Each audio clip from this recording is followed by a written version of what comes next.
Suryadip green garden চ্যানেলের পক্ষ থেকে সবাইকে শুভেচ্ছা ও অভিনন্দন।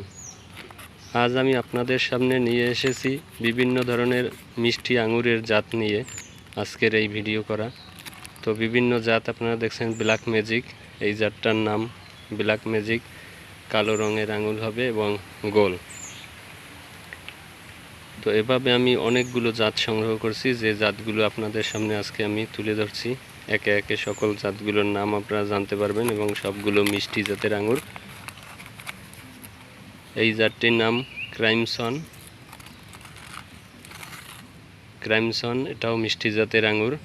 তো এই জাতগুলো আমার সংগ্রহ করা লাগছে বিভিন্ন জায়গা থেকে ঘুরে ঘুরে। তো বিভিন্ন মিষ্টি জাতের আঙুরের চারা সংগ্রহ করছি। তো এগুলো সম্পর্কে আপনাদের আজকে পরিচয় করিয়ে দিচ্ছি।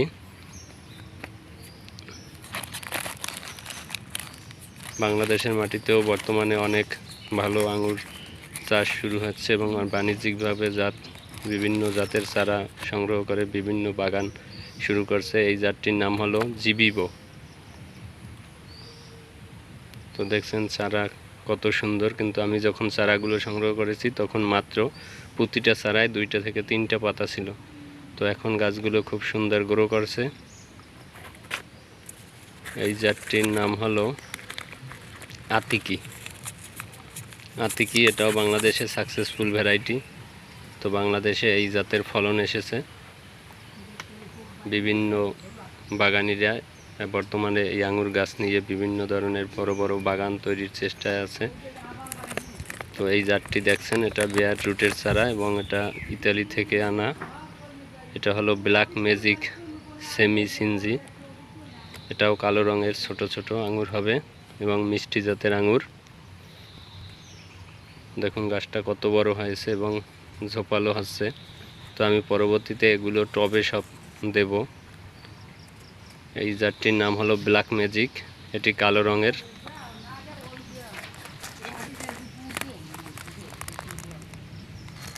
পরে যে জাতটি দেখতে পাচ্ছেন, এই জাতটির নাম হলো বাইকুনুর, এটি কালো এবং লম্বা জাতের হয়, লালচে ভাব আছে এবং এই জাতটি বাংলাদেশে অনেক ভালো সাকসেসফুল একটি ভ্যারাইটি। পরবর্তীতে যে জাতটি দেখছেন, এই জাতটির নাম হলো অস্ট্রেলিয়ান সবুজ মিষ্টি যে আঙুর, এবং এই জাতটি বাংলাদেশে অনেক বাগানীদের কাছেই আছে, ছাদ বাগানে এবং মাটিতে অনেকেই চাষ করেছেন এবং চাষ করে সফলতা আসছে। তো এটা সবুজ রঙের আঙুর হবে এবং সবুজ গোল অস্ট্রেলিয়ান আঙুর, এবং এটা 12 মাসি। পরে যে জাতটি দেখছেন, এই জাতটির নাম সুপারনোভা, এটা একটি ভালো ভ্যারাইটির জাত এবং মিষ্টি। দেখুন প্রত্যেকটি জাতের আঙুরের চারার পাতা সম্পূর্ণ আলাদা আলাদা বৈশিষ্ট্য, এক একটা জাতের চারার বৈশিষ্ট্য এক এক ধরনের। এই জাতটির নাম হলো ফ্রাগুলা। তো আমি অনেকগুলো জাত সংগ্রহ করেছি, আরও কিছু ভবিষ্যতে সংগ্রহ করব। এই জাতটি হলো ইউক্রেন, এটাও একটি ভালো ভ্যারাইটি এবং বাংলাদেশের আবহাওয়ায় এই সব ধরনের আঙুর গাছই এখন ভালোভাবে চাষ হচ্ছে। তো এর মাটি তৈরি একটু ভিন্ন ধরনের, যত্ন পরিচর্যাও ভিন্ন। তো সেগুলো আমি একে একে আপনাদের সামনে তুলে ধরবো পরবর্তী ভিডিওতে। এটা পিজি জিবিবো। দেখুন গাছটি কত বড় হয়েছে।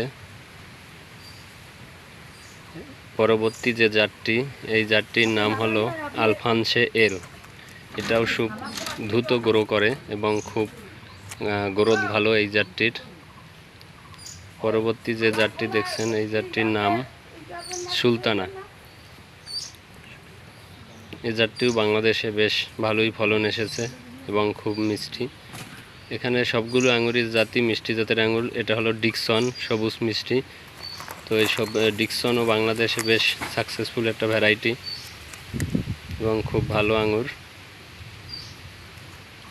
এটা দেখছেন দাশুনিয়া, এটাও একটি বাংলাদেশের সাকসেসফুল ভ্যারাইটি। তো আমি যেগুলো জাত সংগ্রহ করেছি সবগুলোই বাংলাদেশের সাকসেসফুল। তো আমি অনেক দূর থেকে চারাগুলো সংগ্রহ করেছি।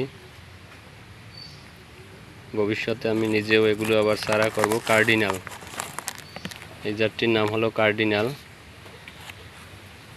পরবর্তী যে জাতটি দেখছেন এই জাতটির নাম হলো, এটা খুবই ছোট একটি গাছ, এটা ক্যারাটি। এটাও বাংলাদেশে সাকসেসফুল এবং মিষ্টি জাতের আঙুর। পরবর্তীতে যে জাতের আঙুরের চারাটি দেখছেন সেটি হলো, এটা হলো অটাম রয়্যাল।